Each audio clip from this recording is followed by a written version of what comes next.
Hello everyone. तो आज से हम लोग देखने वाले हैं MCS 022 का दिसंबर 2023 का सॉल्यूशन। ये सब्जेक्ट है operating system concepts and networking management. ठीक है, ये इग्नू BCA का 6 सेमेस्टर का सब्जेक्ट है। तो मैं इसका सॉल्यूशन करवाने से पहले ना, अभी क्वेश्चन आने से पहले मैं आप लोगों से कुछ बातें डिस्कस करता हूँ सब्जेक्ट से रिलेटेड। तो देखिए, ये सब्जेक्ट आप लोग का 100 मार्क्स का है और पासिंग मार्क्स इसका 20 है। ठीक है, तो अभी आप जब ये पूरा प्लेलिस्ट देखने जाओगे ना, इसका जितना भी आप क्वेश्चन देखोगे, सब मैं जो भी करवाऊंगा उन सबको ना आप क्वेश्चन की तरह मत देखिएगा कि भाई ये क्वेश्चन दिया इसका आंसर ये पूछ रहा है, ऐसे नहीं। आप देखिएगा कि क्या पूछ रहा है, टॉपिक आपको देखना है। ये पेपर में क्या होता है कि टॉपिक बहुत रिपीट करते हैं। तो अगर आप प्रीवियस इसका 3 साल को एकदम अच्छे से कर लोगे तो आप आराम से पास हो जाओगे बहुत अच्छे मार्क्स से। ठीक है, तो यहाँ पे भी आप पूरे प्लेलिस्ट को ऐसे ही देखिएगा कि आप टॉपिक पढ़ रहे हो, क्वेश्चन नहीं। क्वेश्चन भूल जाओगे क्वेश्चन क्या था, आप टॉपिक हमेशा ध्यान रखिएगा। तो चलिए हम लोग इसका क्वेश्चन करते हैं। क्वेश्चन नंबर 1 का ए, राइट दी लिनक्स/यूनिक्स कमांड्स फॉर। तो यहाँ पे देखिए हम लोग को लिनक्स कमांड लिखने बोल रहा है। अब देखिए ये पेपर में क्या होगा ना कि जैसे कि आप में से 99% लोगों का पास नॉर्मल विंडोज़ होगा, ठीक है, लिनक्स नहीं होगा किसी के पास भी। तो ये सब जो होगा आप सिंपल याद कर लीजिए। जिनके पास लिनक्स है वो कमांड यूज़ करके देख सकते हैं, बट आप में से मेजोरिटी के पास और साथ में मेरे पास भी लिनक्स नहीं है। ठीक है, तो मैं आपको यहाँ पे आंसर बताऊँगा सिर्फ। तो यहाँ पे देखिए 10 मार्क्स का क्वेश्चन है, मतलब 5 क्वेश्चन दिया है, सब 2-2 मार्क्स के, तो बस नॉर्मल कमांड बताना है आप लोगों को। तो ये पहला है, list all hidden files in a directory. ठीक है, तो हिडन फाइल्स को डायरेक्टरी के अंदर निकालने के लिए क्या यूज़ करते हैं हम लोग कमांड, LS यानी कि लिस्ट -A। तो इससे क्या होगा कि हम लोग का जितना भी डायरेक्टरी में हिडन फाइल्स हैं वो सब निकल के आ जाएगा आपका। ठीक है, डायरेक्टरी मतलब एक तरह से फोल्डर समझिए। तो हम लोग लिनक्स विनक्स में डायरेक्टरी का यूज़ करते हैं, एक तरह से फोल्डर, जो नॉर्मल हम लोग फोल्डर बनाते हैं, फोल्डर के अंदर बहुत सारा फाइल्स रहता है। तो इसी तरह से जितने भी हिडन फाइल्स को निकालना होगा तो LS यानी कि लिस्ट और -A। ठीक है, या फिर आप बोल दीजिए इसको -A। ठीक है, तो ये हो गया। उसका देखिए दूसरा क्या है, list all process currently running on the system. तो इसके लिए हम लोग का क्या यूज़ होगा, PSOAUX। ठीक है, तो ये हम लोगों का कमांड यूज़ होगा, जिससे हम लोगों को जितना भी अभी प्रोसेस चल रहा है अभी सिस्टम पे वो सब निकल के आ जाएगा। ठीक है, तो PS मतलब प्रोसेस और AUX मतलब जितने भी अभी करेंटली रनिंग हो रहे वो। तो ये हो गया दूसरा। उसका देखिए ये सब याद करने वाला है, नॉर्मल याद कर लीजिएगा, भाई कमांड पूछता है इसमें एग्जाम में, तो ये याद कर लीजिएगा। उसका देखिए तीसरा, set permission to a file से sample.txt so that the file can be read by owner only. ठीक है, तो हम लोगों को परमिशन सेट करना है एक फाइल का, जिसका नाम ये है, जिसमें क्या हो कि सिर्फ ओनर ही रीड कर पाए उसको। ठीक है, तो इसके लिए क्या होगा, तो पहले हम लोग का chmod, ठीक है, ये यूज़ करेंगे। उसके बाद 400 sample.txt। तो हम लोग क्या कर रहे हैं, यहाँ से परमिशन सेट कर रहे हैं। ठीक है, और ये 400 का मतलब है कि 4 मतलब हुआ कि सिर्फ जो है ओनर रीड कर सकता है, और ये 00 का मतलब है कि ना कोई राइट कर सकता है, ना कोई और जो होता है व्यूवर्स वगैरह वो रीड कर सकता है। ठीक है, तो 400 का मतलब हुआ कि सिर्फ ओनर हम लोगों का रीड कर सकता है। और फिर यहाँ पे sample.txt, क्योंकि यही हम लोगों का फाइल का नेम था तो हम लोगों ने वो दे दिया। ठीक है, उसका देखिए next question, print last 10 lines of a file. तो हम लोगों को फाइल का लास्ट 10 लाइन को प्रिंट कराना है। तो उसके लिए क्या होगा, सिंपल देखिए टेल का यूज़ करेंगे, टेल -n, और फिर हम लोग को कितना लाइन कराना है, तो 10, और फिर कौन सा फाइल से कराना है, तो फाइल नेम। यहाँ से आप कोई भी रैंडम फाइल नेम दे सकते हो, या फिर नॉर्मल लिख दीजिए फाइल नेम.txt। तो यहाँ से क्या होगा कि लास्ट टेल मतलब वो लास्ट से 10 लाइन को प्रिंट कर दो ये फाइल नेम.txt में से। ठीक है, तो ये हो गया। उसका देखिए फिफ्थ क्या है, show all users currently logged on. ठीक है, तो अभी जो इस डायरेक्टरी में या फिर सिस्टम में कितने यूज़र जो है वो लॉगिन है, उसको बताने के लिए सिंपल कौन सा कमांड यूज़ होगा, हु। ठीक है, हु लिखेंगे, जितने भी कमांड होंगे वो सब आ जाएंगे। अब देखिए ये सब तो जैसा कि मैंने स्टार्टिंग में बोल दिया, अगर आपके पास लिनक्स है तो सबको रन करके देखिए, सब बढ़िया से रन होगा। लिनक्स नहीं है तो नॉर्मल याद कर लीजिए इसको। चलिए आप नेक्स्ट क्वेश्चन देखते हैं 1 का B नंबर। लेकिन उससे पहले अगर आपको ये वाला PDF चाहिए ना, MCS ये जो मैं पढ़ा रहा हूँ 22 का दिसंबर 23 का सॉल्यूशन, अगर आपको यही मैं जो पूरा प्लेलिस्ट दिखाऊंगा यही अगर आपको PDF के फॉर्म में चाहिए हो तो मैं ये भी प्रोवाइड कर दूंगा। इसके लिए आप मेरे को क्या कीजिए, सिंपली इंस्टा पे मैसेज कीजिए, इंस्टा का लिंक डिस्क्रिप्शन में दिया हुआ है, इस वीडियो का लिंक कॉपी करके वहाँ पेस्ट कर दीजिए। मैं समझ जाऊँगा आपको MCS 22 का ये वाला PDF चाहिए। ठीक है, ये फ्री PDF नहीं होगा, पेड PDF होगा, तो मैं आपको बता दूंगा कैसे पे करना है। आप पे करोगे मैं ये वाला PDF आपको दे दूंगा। ठीक है, तो अगर चाहिए होगा तो मैसेज कर दीजिएगा मेरे को। अब चलिए हम लोग क्वेश्चन नंबर B देख लेते हैं।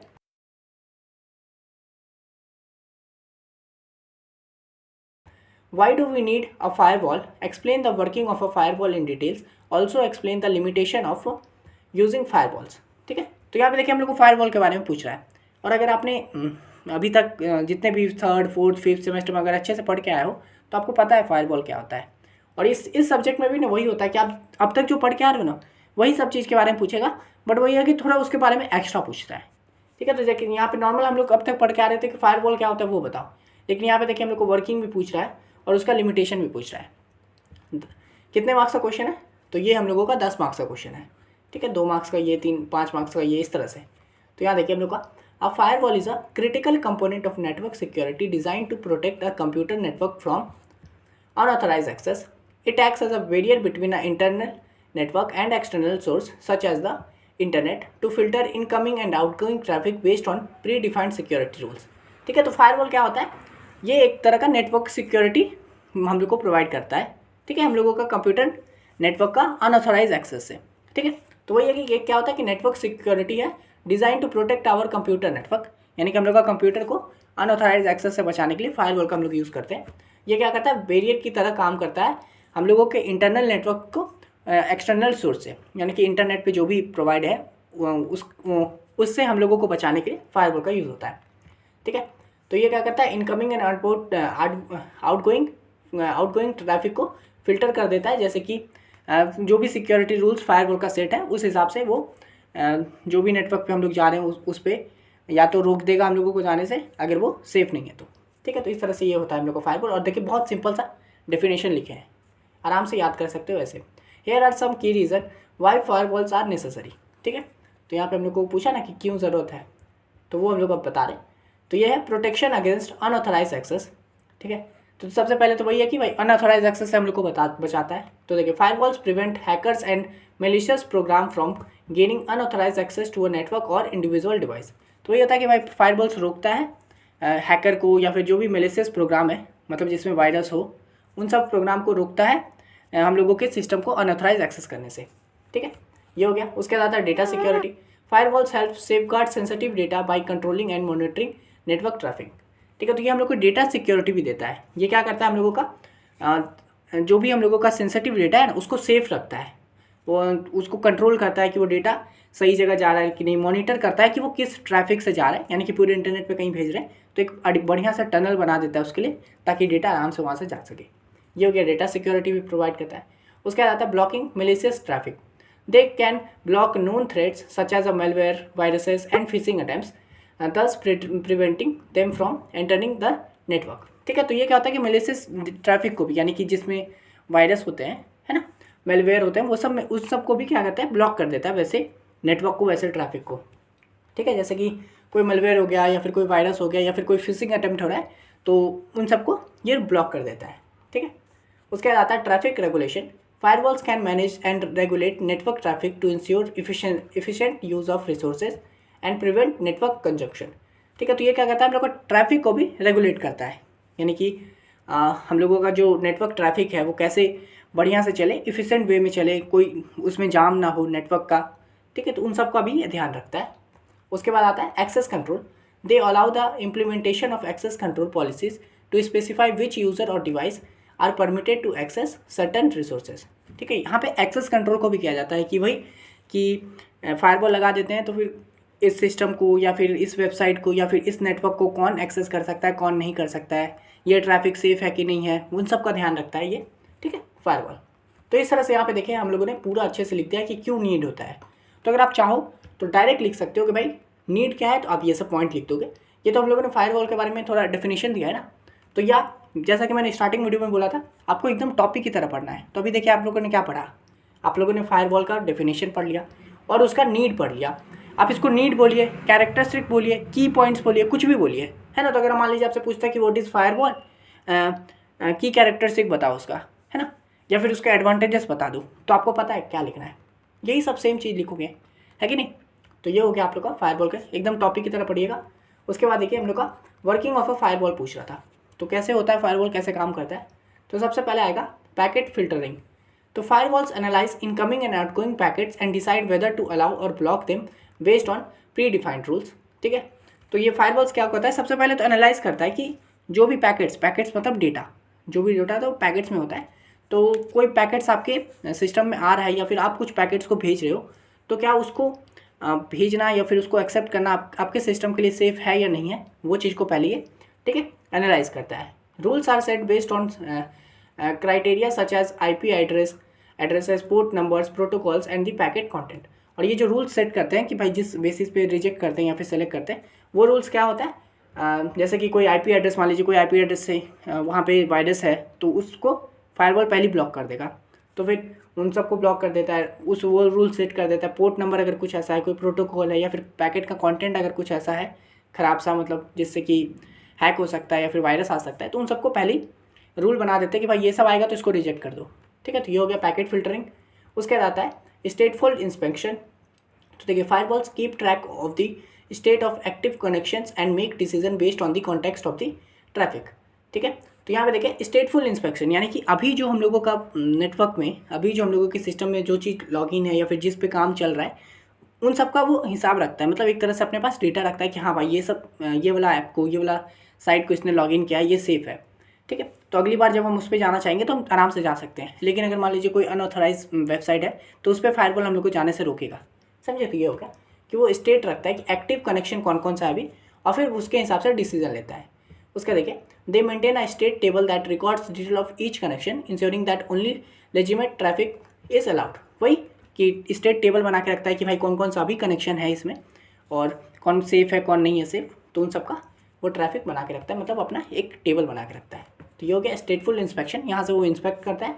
फिर आता है प्रॉक्सी सर्विसेज, ठीक है। तो देखिए, some firewalls act as an intermediary between users and the internet by providing proxy services, ठीक है। तो यहाँ पे देखिए फायरवॉल्स में, मतलब फायरवॉल्स में कब कुछ होते हैं प्रॉक्सी वाले, ठीक है। ये क्या करता है कि हम लोगों का एक प्रॉक्सी सर्विस बना के, सर्वर बना के दे देता है, किसके बीच में, यूज़र के बीच में और इंटरनेट के बीच में, समझे। A proxy firewall intercepts all requests from users and make the request on behalf of the users, thereby masking the user identity and filtering traffic। तो देखिए, प्रॉक्सी क्या होता है। अगर प्रॉक्सी नॉर्मल सर्वर क्या करता है, जनरली प्रॉक्सी का भी क्वेश्चन पूछता है कि व्हाट इज़ प्रॉक्सी। तो प्रॉक्सी क्या होता है, एक तरह का सर्वर होता है, एक तरह का सर्विस होता है जो आपके बिहाफ पे काम करता है, ठीक है। वो इससे, आप उससे कुछ क्वेश्चन पूछोगे, वो अपना इंटरनेट से जाके उसको लेके आएगा। तो इससे क्या होता है ना कि आप कौन हो, आपका IP एड्रेस क्या है, वो इंटरनेट को नहीं पता चलता है, ठीक है। तो उसी तरह से प्रॉक्सी फायरवॉल भी वही करता है कि जितने भी आपके रिक्वेस्ट हैं वो अपने से लेता है, और उसके बाद फिर वो इंटरनेट से रिक्वेस्ट मांगता है, मतलब इंटरनेट को पूछता है वो चीज़, ठीक है। फिर वहाँ से जवाब आता है, वो आपको दे देता है। तो इस तरह से ये काम करता है प्रॉक्सी। इससे क्या होता है कि यूज़र की आइडेंटिटी और जो ट्रैफिक होता है वो फिल्टर हो जाता है। उसके देखिए, this adds an additional layer of security and can also provide content filtering. तो यही है कि जो प्रॉक्सी लगा देते हैं तो इससे क्या होता है कि सिक्योरिटी और बढ़ जाती है, यूज़र का यहाँ तक कि IP एड्रेस भी हो जाता है। तो क्या होता है कि इससे सिक्योरिटी बढ़ जाती है और साथ में कंटेंट फिल्टर भी हो जाता है। जो कंटेंट काम का है वही आता है आपके पास, वरना नहीं आता है, और आप भी अनऑथराइज वेबसाइट पर नहीं जा पाते हो, समझे। तो इस तरह से होता है प्रॉक्सी सर्विसेज। तो यहाँ पर देखिए कैसे होता है वर्किंग फायरवॉल का, हम लोगों ने देख लिया। और क्या पूछा था, लिमिटेशन ऑफ यूजिंग फायरवॉल्स, तो चलिए वो भी देख लेते हैं। तो यहाँ देखिए, लिमिटेशन ऑफ यूजिंग फायरवॉल्स। तो पहला था लिमिटेड प्रोटेक्शन। तो firewalls are just one layer of security, they do not protect against all types of threats such as insider attacks, physical security breaches और malware that has already bypass the firewalls. तो देखिए, firewall होता तो है safe, लेकिन ये उतना भी नहीं होता क्योंकि इसका प्रोटेक्शन लिमिटेड वे में होता है। जैसे कि ये हम लोगों को हर तरह का प्रॉब्लम से नहीं बचा पाता है। जैसे कि हो गया कोई इनसाइडर अटैक, यानी कि आप ही का कोई सिस्टम ने, आपके दोस्त ने एक्सेस करके उसमें से हैक कर लिया चीज़ों को, तो इससे फायरवॉल नहीं बचा सकता। या फिर वही फिजिकल कोई कर दे रहा है ना, फिजिकल अटैक कर दे रहा है। उसके बाद ये हो गया कि और कोई ऐसा मेलवेयर या फिर ऐसा वायरस जो फायरवॉल को बाईपास कर गया, यानी कि फायरवॉल उसको पकड़ ही नहीं पाया। तो ऐसा में क्या होता है कि ये लिमिटेड प्रोटेक्शन देता है। उसका आता है कॉन्फ़िगरेशन कॉम्प्लेक्सिटी। तो properly configuring firewall can be complex, misconfiguration can lead to vulnerability, allowing unauthorized access और blocking legitimate traffic, ठीक है। तो इसको जो कॉन्फ़िगर करना होता है ना, यानी कि आप फायरवॉल को अपने सिस्टम में पूरी तरह से अच्छे से बनाने के लिए, उसको अच्छी तरह से यूज़ करने के लिए, कॉन्फ़िगर करने के लिए, वो बहुत कॉम्प्लेक्स होता है, ठीक है। तो अगर अच्छे से कर लिए तो ठीक है, पर अगर नहीं कर पाते हो अच्छे से, तो मिसकॉन्फ़िगरेशन में क्या हो जाता है कि वो आपका जो डेटा होता है वो भी, मतलब फायरवॉल सही से काम नहीं करता है, तो सारी चीज़ अनऑथराइज एक्सेस हो जाते हैं, हैकिंग हो सकता है, हैक हो सकता है आपका, है ना। तो वो सब हो सकता है। साथ में क्या होता है कि कभी कभी ऐसा होगा कि कोई सच ढंग का भी अगर ट्रैफिक है, ढंग का भी कोई वेबसाइट है, उसको भी फायरवॉल ब्लॉक कर देगा, ये डेंजर समझ के, समझे। तो इस तरह से क्या होता है कि कॉन्फ़िगरेशन थोड़ा मुश्किल होता है इसकी। उसके रहता है performance impact, depending on the firewalls capacity and the volume of traffic it can introduce latency और become a bottleneck of if not properly manage. ठीक है, तो इसका परफॉर्मेंस में भी इम्पैक्ट होता है कि वही अगर फायरवॉल की कैपेसिटी जो है, फायरवॉल अगर आपका अच्छा नहीं है तो वही वो अच्छे से काम नहीं कर पाएगा, तो फिर अनऑथराइज एक्सेस या फिर जो भी होंगे मेलवेयर वगैरह वो सब आ सकते हैं आपके इसमें। ठीक है, या फिर अगर मान लीजिए ट्रैफिक बहुत ज़्यादा हो गया है, मान लीजिए बहुत सारे ट्रैफिक आ गए हैं, ट्रैफिक मतलब एक तरह से नेटवर्क समझ लीजिए, बहुत सारे अगर एक्सेस आ गया है तो वो सबको, अगर मेलवेयर सही है तब तो सबको एकदम सही से ये करेगा, उसको देखेगा, उसके बाद ही उसको एंटर करेगा या फिर ब्लॉक करेगा। लेकिन अगर ख़राब है फायरवॉल तो वो नहीं कर पाएगा सबको, और उसमें से कोई बीच में से कोई हैकिंग या फिर कोई वायरस घुस जाएगा, समझे। तो ये होता है कि परफॉर्मेंस इम्पैक्ट भी होता है। उसका देखिए maintenance and update, firewalls require regular updates and maintenance to ensure they can defend against new and evolving threats. Neglecting updates can leave the network vulnerable to security breaches. फिर यहाँ पे देखिए इसको मेंटेन भी करना और अपडेट भी करना टाइम टू टाइम करना पड़ता है ना। अगर अपडेट नहीं करोगे इसको तो अभी जो न्यू थ्रेट्स आए हैं या फिर जो न्यू वायरस आ गए हैं उसको पकड़ नहीं पाएगा, है ना। तो इसलिए इसको मेंटेन भी सही से करके रखना है और अपडेट भी सही से करके रखना पड़ता है। अगर हम लोग अपडेट नहीं करेंगे तो क्या होता है कि वही सिक्योरिटी ब्रीच हो जाएगी। तो इस तरह से ये हो गया हम लोग का लिमिटेशन फायरवॉल को यूज़ करने का। ठीक है, तो यहाँ पे देखिए हम लोगों ने बढ़िया से सब कुछ देख लिया है। याद रखिएगा हम लोगों ने पूरा टॉपिक पढ़ा है, अभी क्वेश्चन को भूल जाइए क्वेश्चन क्या था, अभी आप पूरा टॉपिक पढ़ चुके हो। अब चलिए हम लोग इसका क्वेश्चन नंबर सी भी देख लेते हैं। तो differentiate between FAT32 and FAT16 file system, explain the features of NTFS in context of window 2000 OS। ठीक है, तो ये भी हम लोग का 10 मार्क्स का क्वेश्चन है और यहाँ पे हम लोग को F32 और FAT16 के बारे में पूछा है। तो चलिए हम लोग देखते हैं FAT16 और FAT32 क्या होता है। तो यहाँ देखिए दोनों का स्टोरेज कैपेसिटी देखते हैं। तो सबसे पहले क्या है, FAT16 का ये हम लोगों का स्टोरेज कैपेसिटी इसका 2 GB तक होता है, और इसका जो होता है 32 का ये हम लोग का 2 TB तक होता है, यानी कि इससे बहुत ज़्यादा, समझे। ये जो 16 है उससे 32 बहुत ज़्यादा कैपेसिटी वाला है। उसका देखिए इसका क्लस्टर साइज़ क्या होता है, smaller clusters, more wastage space on large partition. ठीक है, तो इसके जो क्लस्टर होते हैं यानी एक तरह से समझिए ग्रुप, पूरे स्टोरेज में ग्रुप बन के सब लोग रहता है, तो इसका जो ग्रुप होता है वो छोटा होता है। जैसे क्या होता है कि स्पेस जो होते हैं ना वो ज़्यादा वेस्ट होते हैं, समझे, पार्टीशन के समय। उसका देखिए लार्जर क्लस्टर, इसका क्या होता है larger cluster, better space efficiency. इसका जो क्लस्टर होता है यानी कि इसका जो ग्रुपिंग साइज़ होता है वो ज़्यादा होता है, तो इससे क्या होता है कि हम लोग स्पेस को भी अच्छे से यूज़ कर पाते हैं। ठीक है, इसका पूरे कैपेसिटी में। उसका देखिए फाइल साइज लिमिट क्या है इसका, तो इसका फाइल साइज़ का लिमिट है 2 GB का, और ये FAT32 का है 4 GB का। यानी कि इसमें क्या होता है कि फाइल का साइज़ 2 GB तक हो सकता है और इसमें 4 GB तक हो सकता है। उसका देखिए कंपैटिबिलिटी, तो supported by older OS like DOS early Windows. तो इसको कहाँ हम लोग यूज़ कर सकते हैं, ओल्डेस्ट ऑपरेटिंग सिस्टम में, लाइक विंडोज़ वगैरह जो अर्ली यूज़ होते थे वो सब।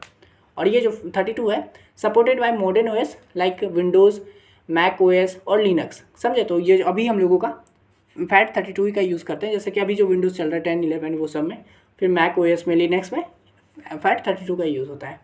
उसका देखिए परफॉर्मेंस का क्या है, can slow down with large partition and many files. ठीक है, तो इसका जो 32 है परफॉर्मेंस ये स्लो हो सकता है जब अगर कोई लार्ज फाइल आ जाएगा या फिर लार्ज पार्टीशन हो गया है तो उसमें FAT16 स्लो हो जाता है। और इसमें FAT32 में क्या आता है, better performance with larger partition. ये तो और अच्छे से काम करता है, जब हम लोग का पार्टीशन ज़्यादा हो जाता है तो ये और अच्छे से काम करेगा, ज़्यादा फाइल आ गया उसको भी अच्छे से मैनेज कर लेगा। ठीक है, तो ये हो गया हम लोग को FAT16 और FAT32 में डिफरेंस। याद रखिएगा टॉपिक वाली बात, टॉपिक पढ़ रहे हैं हम लोग।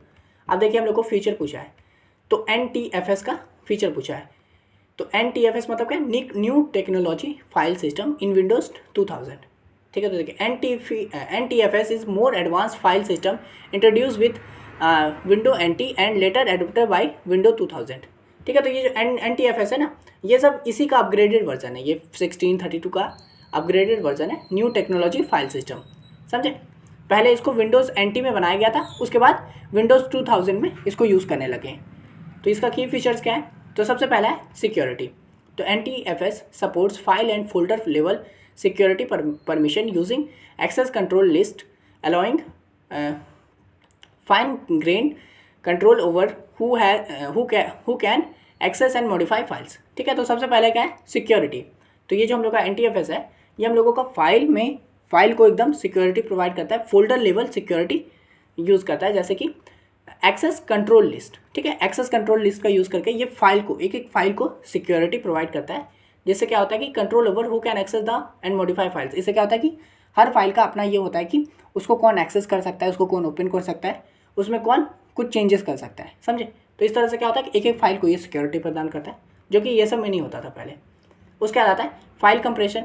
तो NTFS allow on the fly file compression, enabling user to save disk space without needing to use separate compression software। ठीक है, तो ये NTFS में क्या होता है कि फाइल कंप्रेशन वाला भी ऑप्शन रहता था, यानी कि आप आराम से फाइल को अपना जो आपका फाइल का साइज़ है उसको अपने हिसाब से कम कर सकते हो। ठीक है, उसका साइज़ को कम कर दोगे, इससे क्या होता है कि यूज़र अपना सेव डिस्क स्पेस, यानी कि उसका जो डिस्क स्पेस है उसको सेव कर पाता था। यानी कि मान लीजिए 100 MB का फाइल को आपने कंप्रेस करके 20 MB में कर दिया, तो इससे क्या होगा, आपका डिस्क स्पेस भी बच जाता था। और फिर क्या होता है कि हम लोग को कोई सेपरेट कंप्रेशन सॉफ्टवेयर का यूज़ नहीं करना पड़ता था कि भाई कहीं और से यहाँ से ये कर लो फिर दूसरे सॉफ्टवेयर से फाइल को कंप्रेस करो। ये वाला सिस्टम जो है ये NTFS पहले ही प्रोवाइड कर देता था। उसके बाद है large file and partition support. तो देखिए NTFS supports very large file and partitions far beyond and the limitation of FAT32, making it suitable for modern storage needs. ठीक है, तो ये क्या है, ये हम लोगों का लार्ज फाइल और पार्टीशन को सपोर्ट करता था, यानी कि वो जो F32 है ना, मतलब FAT32, इससे भी बहुत ज़्यादा, समझे। तो इससे क्या होता है कि जो मॉडर्न स्टोरेज का नीड जो है वो हम लोगों का NTFS से पूरा हो जाता था। उसके बाद आता है डिस्क क्वाड्स। तो NTFS supports disk quotas allowing administrators to set limit on the amount of disk space that user can consume. This helps in managing and monitoring disk users. तो यहाँ पे क्या है, डिस्क क्वार्टर्स भी कर देते थे, जिससे कि क्या होता था कि एडमिन जो होता था, एडमिनिस्ट्रेटर, वो लिमिट कर देता था डिस्क का स्पेस को कि यूज़र कितना डिस्क यूज़ कर सकता है, मतलब डिस्क में कितना ये यूज़र इसको यूज़ कर सकता था। तो इससे क्या होता कि वो मैनेज कर पाता था कि डिस्क का यूजेस कैसा हो रहा है, मतलब कौन यूज़र कितना यूज़ कर पा रहा है, इस तरह से, समझे। तो ये हो गया। उसके बाद आता है इंक्रिप्शन। तो NTFS includes built-in file encryption with the encrypting file system, providing enhanced security for sensitive data। तो यहाँ पे क्या है, हम लोग इनक्रिप्ट भी कर पाते थे NTFS में। ये क्या करता था, बिल्ट-इन फाइल इंक्रिप्शन का भी ऑप्शन ये देता था, जिस with the encryption file system, इसका यूज़ करके। इससे क्या होता था कि providing enhance security for sensitive data. इससे ये होता था कि जो फाइल हम लोगों को मतलब ज़्यादा वैल्यूबल है ना, जिसका सिक्योरिटी ज़्यादा होनी चाहिए, उसको क्या करता था, हम लोग इनहेंस कर पाते थे, उसको अच्छे से इनक्रिप्ट कर पाते थे ताकि वो फाइल सेफ रहे, समझे। तो ये सब हम लोगों का NTFS का यूज़ किया जाता था, समझे, विंडोज 2000 पे। तो इस तरह का ये क्वेश्चन था, हम लोगों ने यहाँ पे पॉइंट लिख लिया। और हाँ, इसको आप अपने हिसाब से कम ज़्यादा कर सकते हो। जैसे यहाँ पे मैं देखिए 1 2 3 4 5 यहाँ पे बता दिया हूँ, 2 अभी और बताऊँगा। ठीक है, तो इसको आप अपने हिसाब से, आप मान लीजिए 4 पॉइंट लिख दिए, 5 पॉइंट लिख दिए, इनफ है। उसका देखिए आएगा जर्नलिंग। तो NTFS usage a journaling file system to keep track of changes to file. This helps recover data and maintain file system consistency in case of a crash or power failure। ठीक है, तो ये journaling क्या होता है कि file system to changes in file, यानी कि क्या करता था जर्नलिंग, मतलब कि कुछ फाइल में चेंजेस हो रहे हैं ना, तो उसको अपने पास रिपोर्ट रखना कि हाँ भाई इस फाइल में ये चेंजेस किए गए हैं, इस फाइल में ये चेंजेस हुए हैं। ठीक है, तो इससे क्या होता था कि हम लोगों को डेटा को रिकवर करने के लिए आसानी रहता था, क्योंकि हम लोगों को पता रहता था कि भाई हाँ ये अपडेट किया गया है, ये चेंजेस किया गया है। तो अगर मान लीजिए ये अपडेट में कुछ गड़बड़ी हो गया या फिर ये अपडेट नहीं चाहिए, तो हम लोग प्रीवियस वाले वर्जन में जा सकते थे। ठीक है, तो यही कहता है this helps recover data and maintain file system consistency in case of crash और पावर फेलियर। यानी कि मान लीजिए कुछ पावर फेलियर हो गया या फिर क्रैश हो गया, तो इससे हम लोग जहाँ पे प्रीवियस सेव था वहाँ पे पहुँच सकते हैं। ठीक है, तो ये हो गया। उसके बाद आता है इंडेक्सिंग सर्विसेज। तो NTFS integrates with the window indexing services, providing faster search and retrieval of files based on their content. ठीक है, तो यहाँ पे क्या होता था कि NTFS में इंडेक्स बेस में चीज़ें सेव रहती थी, यानी कि हम लोग कोई भी फाइल सेव करें तो उसका इंडेक्स रहता था। इससे क्या रहता था कि हम लोग डायरेक्ट इंडेक्स से उस फाइल को ढूंढ सकते थे, तो इससे सर्चिंग आसानी हो गई, हम लोग आराम से फाइल को रिट्रीव कर पाते थे। हम लोगों के पास डेटा रहता था कि हाँ भाई ये वाला फाइल मेरा यहाँ सेव है, डायरेक्ट मैं उस इंडेक्स पे गया और वहाँ से निकाल लिया, समझे। तो ये क्या होता है, इंडेक्सिंग सर्विसेज रहता है, समझे। तो ये देखिए हम लोगों ने इतना सारा पॉइंट बता दिया। आप आराम से इसमें से जितना लिखने का माने लिखिए। अब चलिए हम लोग इसका नेक्स्ट क्वेश्चन देखते हैं, क्वेश्चन नंबर डी, 1 का D. What is X Windows, explain the major components of Unix based GUI in X Windows. ठीक है, तो ये एक्स विंडोज़ के बारे में पूछते रहता है, तो चलिए हम लोग एक्स विंडो को देखते हैं। ये भी 10 मार्क्स का क्वेश्चन है। तो X Windows often referred to as X11 is a network transparent windowing system commonly used on Unix-like operating systems. It provides a graphical user interface that allow user to interact with application using a mouse and keywords. ठीक है, तो ये X Windows क्या होता है, इसी को हम लोग क्या बोलते थे, X11। तो मान लीजिए अगर कभी आपसे क्वेश्चन पूछता है X11 क्या होता है, तो आप ये सेम टू सेम चीज़ लिख सकते हो। ठीक है, ये क्या होता है कि नेटवर्क ट्रांसपेरेंट विंडोइंग सिस्टम होता है, जो कि हम लोग का यूज होता है यूनिक्स लाइक ऑपरेटिंग सिस्टम, यानी कि यूनिक्स वगैरह में इनका यूज़ किया जाता है एक्स विंडोज़ का। ये क्या करता है कि हम लोगों को GUI प्रोवाइड करता है, यानी कि ग्राफिकल यूज़र इंटरफेस प्रोवाइड करता है, जिससे क्या होता है कि यूज़र क्या करता है, इंटरेक्ट कर पाता है एप्लीकेशन से, यानी कोई भी एप्लीकेशन जो होता है उससे इंटरेक्ट कर पाता है यूजिंग माउस और कीवर्ड्स, है ना। जैसे कि आप भी कोई क्या बोलते हैं, कोई वेबसाइट को एक्सेस करते हैं, तो वो आपको क्या होता है, ग्राफिकल यूज़र इंटरफेस, यानी कि GUI जो दिखता है आप लोगों को कि भाई ये बटन यहाँ पे है, ये बटन यहाँ पे, इसको दबाने से ये होगा, तो वो सब क्या होता है कि वो GUI होता है। तो यही होता है कि एक्स विंडोज़ कहाँ यूज़ होता है, यूनिक्स में। ठीक है, यही GUI प्रेजेंट करने के लिए। तो ये हो गया सिंपल सा डेफिनेशन। अब देखिए हम लोग का इसका मेजर कंपोनेंट्स। तो major components of Unix based GUI in X Windows. तो सबसे पहले आएगा एक्स सर्वर। ठीक है, तो ये क्या होता है, x server. The X server is the main part of the system that manage the display screen, keyboard and mouse. It listen for request from applications like X clients or to draw windows and respond to user action. ठीक है, तो इसमें सबसे पहला होता है x server. नाम से पता चल रहा सर्वर है जो, यानी कि ये क्या करेगा, एक्स सर्वर जो होता है मेन सिस्टम होता है, मतलब मेन पार्ट होता है पूरे सिस्टम का। यही काम क्या करता है, डिस्प्ले स्क्रीन, यानी कि जो GUI जो दिख रहा है वो किस तरह से दिखेगा वो भी यही करता है। कीबोर्ड पे क्या काम चल रहा है, माउस पे क्या काम चल रहा है, वो सब सर्वर एक्सेस करता है।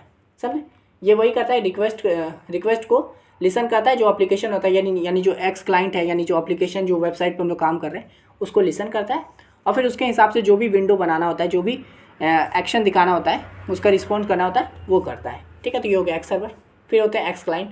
तो an X client is an application like text editor और web browser that uses the X server to create a graphical interface. This application send request to the X server to display their windows. फिर आते हैं X client, यानी X client मतलब जो use कर रहा है सर्वर को, है ना। तो ये क्लाइंट कौन हो सकते हैं, कोई एप्लीकेशन हो सकता है, जैसे कि कोई टेक्स्ट एडिटर कोई एप्लीकेशन है ना, या फिर कोई वेब ब्राउज़र है। तो ये सब हम लोगों का क्लाइंट है, जो क्या करता है, एक्स सर्वर को यूज़ करता है अपना ग्राफिकल इंटरफेस बनाने के लिए, यानी कि अपना GUI बनाने के लिए यूज़ करता है एक्स सर्वर को। ये क्या करता है कि ये सब एप्लीकेशन जो है वो एक्स सर्वर पर रिक्वेस्ट सेंड करता है और फिर अपना विंडो को क्रिएट करता है, जिस तरह का उस सर्वर ने रिस्पॉन्स किया है उस तरह से। समझे, ये हो गया। फिर आता है विंडो मैनेजर। तो the window manager controls how windows are display on the screen. It manages their size, positions and appearance. ठीक है, फिर आते हैं विंडो मैनेजर। अब देखिए, क्लाइंट ने कुछ मांगा, सर्वर ने कुछ भेजा, तो अब ये सब हम लोग को विंडो पे दिख रहा है ना, यानी कि इस पर दिख रहा है, ये पूरा ऐसा समझिए, इस पर पूरा दिख रहा है। तो अब इस पर ये कैसे दिखेगा, वो चीज़ को मैनेज करता है विंडो मैनेजर। लाइक कि कौन सा बटन कहाँ रहेगा, उसका साइज़ क्या रहेगा, उसका पोजीशन क्या रहेगा, है ना, वो उसका अपीयरेंस कैसे रहेगा, मतलब वो बॉर्डर के अंदर रहेगा, बार कैसा है, टाइटल बार कैसा है, वो सब चीज़ को मैनेज कौन करता है, तो वो है हम लोग का विंडो मैनेजर। उसके बाद आता है डेस्कटॉप इन्वायरमेंट। तो देखिए, a desktop environment includes everything needed for a complete GUI experience like a window manager, file manager and applications. ठीक है, तो डेस्कटॉप इन्वायरमेंट मतलब कि जो भी हम लोगों को इस GUI को चलाने के लिए, है ना, यानी कि हम जो भी एक्स क्लाइंट जो मांग रहा है सर्वर से, और जो सर्वर उसको रिस्पॉन्स करेगा, उन सबको बढ़िया से वो एक्सेस कर पाए, तो उसको कौन करता है, डेस्कटॉप इन्वायरमेंट का ज़रूरत पड़ता है ना, जिसमें क्या रहता है कि पूरा इंक्लूड रहता है एवरीथिंग, जिससे कि हम लोग का ये GUI एक्सपीरियंस जो होता है वो एकदम बढ़िया से हो पाए, जैसे कि उसमें अच्छे से विंडो मैनेज हो पाए, फाइल मैनेज हो पाए, है ना, और जितने भी एप्लीकेशन है वो बढ़िया से चल पाए। लाइक एग्जाम्पल हो गया इसका, ये आप याद कर सकते हो, GNOME एंड KDE. ठीक है, तो ये सब हम लोग का डेस्कटॉप इन्वायरमेंट होता है, जहाँ पे हम लोग का ये जो है एक्स विंडो बढ़िया से चलता है। समझे, उसके बाद आता है एक्स प्रोटोकॉल। तो ये क्या होता है, this is the set of rules that defines how the X servers and X clients communicate. It ensure that request from client are correctly processed by the server. तो ये क्या होता है, एक्स प्रोटोकॉल, यानी कि जितने भी एक्स विंडो के जो प्रोटोकॉल हैं वो जो सेट किए गए हैं कि भाई ये कैसे काम करेगा, यानी कि एक्स सर्वर और एक्स क्लाइंट जो है वो एक दूसरे के साथ कैसे कम्युनिकेट करेगा, उसका जो रूल्स है वो सब होता है प्रोटोकॉल के अंदर। ये क्या करता है कि इंश्योर करता है कि जो भी रिक्वेस्ट आया है क्लाइंट से वो अच्छे से प्रोसेस हो और सर्वर उसको बढ़िया से रिस्पॉन्स करे और जो मांगा है वही उसको दे, समझे। तो ये होता है हम लोगों का एक्स प्रोटोकॉल। तो ये सब हम लोग के कंपोनेंट्स है पूरे एक्स विंडोज़ के, ठीक है। अब अगर आपसे मान लीजिए सिर्फ पूछता है कि भाई एक्स विंडोज़ के कंपोनेंट्स क्या है, तो भी आप यही आंसर लिखोगे, ठीक है। ये यूनिक्स बेस्ड GUI नहीं भी बोलेगा तो भी आपका पूरा यही आंसर बनेगा, समझे। तो इस तरह से हम लोगों ने क्वेश्चन नंबर 1 का ABCD पूरा देख लिया है, ठीक है। अगर आपको ये PDF चाहिए तो आपको पता ही है क्या करना है, इंस्टा पे मैसेज कर दीजिएगा। इंस्टा का लिंक डिस्क्रिप्शन में दिया है, फ्री PDF नहीं है, पेड PDF है। और हाँ, अगर आप लोग 6th सेमेस्टर में, ऑब्वियस सी बात है 6th सेमेस्टर में हो, तो अगर आपका प्रीवियस में BCA में किसी भी मतलब सेमेस्टर में बैक लगाओ, कोई भी सब्जेक्ट में बैक लगाओ, तो उन सबका कंटेंट आपको इस चैनल पे मिल जाएगा। यहाँ पे BCA से रिलेटेड पूरा पढ़ाई करवाया जाता है, 1st, 2nd, 3rd, 4th, 5th सभी सेमेस्टर का। तो अगर आपका कोई बैक लगा है तो आराम से जाइए, प्लेलिस्ट वाले सेक्शन में जाइए, वीडियो सर्च कीजिए और देखना शुरू कर दीजिए, ठीक है। यहाँ पे आपको सब मिल जाएगा। तो इस वीडियो के लिए इतना ही, मिलते हैं नेक्स्ट वीडियो में, तब तक के लिए धन्यवाद।